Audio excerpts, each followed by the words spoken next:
Dr. Azeem, Hey, welcome to Kansas City. thank you, Parker. Glad you're here. Absolutely. First time to Spinal Simplicity, right? It is. It's the first time. Yeah. What do you think? It's beautiful. You guys did an amazing job. I mean, it's high tech. We have classrooms, we have labs, all the administrative stuff here. Even your engineers can test Yeah. their products here. Yeah. 3D printing, Right. all in-house is great. It's fun. great. R&D, Yeah. you got to get your hands dirty a little bit today. Absolutely. So very fun. Yeah. So glad you're here. Thank you. Well, Thank you. I want to pick your brain a little bit Yeah. and talk about some of the research and data and studies that have come Yeah. from Minuteman. Yeah. Right? So early on at the beginning, there wasn't a ton of data. Yeah. Now in the last year, we've got 3 studies. You were an integral part in that. So appreciate talk to me a little bit about the safety and efficacy study. Why is it important in general for us now to have these studies? Yeah, no, I appreciate that. Yeah. And honestly, I feel honored to be a part of that study. My practice, we always try to treat every patient like a family member, right? And I always kind of go back to if my mother needed something for spinal stenosis, am I going to just say, hey, go get this done and there's no data behind it? Of course not. I want data to substantiate what my hands can do, right? And so it's great to have anecdotal, opinions and things like that in my experience or even those of my peers, right?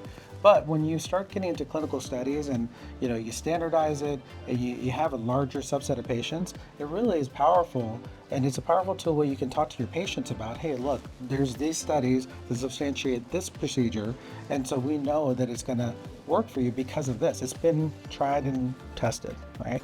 So it's huge. It's really an important part of having a comprehensive practice that is more focused on the best outcomes than anything else. Yeah, I love that. And thank you for your work on that, by the way. Thank you.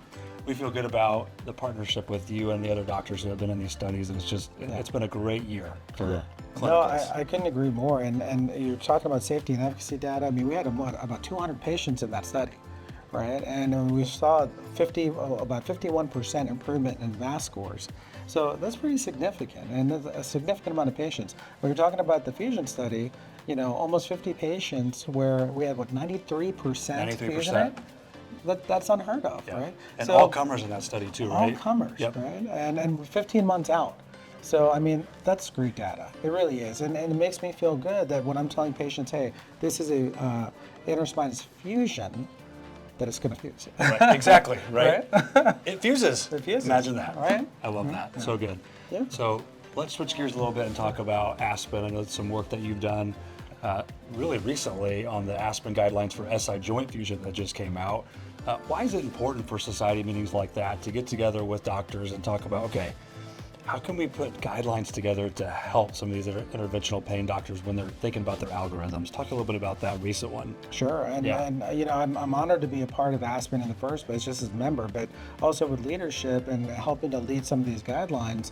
I mean, we've done everything from low back pain, neurostimulation, spinal stenosis, SI joints, and I think it's integral, for the younger docs that are coming up to have some kind of algorithm or some kind of established guideline that they can hang their hat on, right? So in the first 10 years of my career, what I've seen is a significant evolution of interventional pain. Right? When I came out and started practicing, we had the injections, we had the ablations, we had kyphoplasties, neurostimulators, and intrathecal pumps. Now, as we've kind of delved into minimally invasive spine, there's so many procedures. I hear from younger docs all the time, I don't know what to use when, right? And that's where these guidelines are imperative. And ASPN does a great job of incorporating the leaders in our field, right? The docs that want to push the field forward. And so they're all forward thinking. They're all, published multiple times over. So that with those guidelines, you're getting, some credence, right? And you're getting some credibility there that you may not get otherwise. Yeah. So it's amazing what ASPN is doing, and I applaud them for it. I'm honored to be a part of it, and I want to continue to push the envelope. Yeah, I love that forward thinking. It's so good. That's great.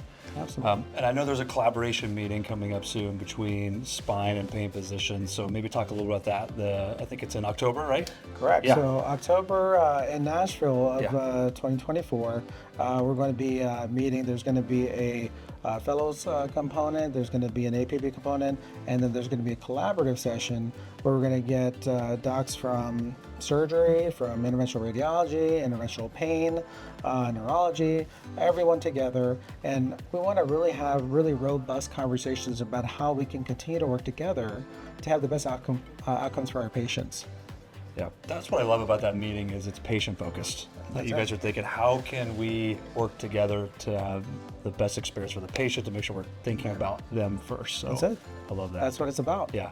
Dr. Azeem, thank you for your time. It's great to have you in Kansas City. Thank you so much. So fun. Thank you. All right. Take care.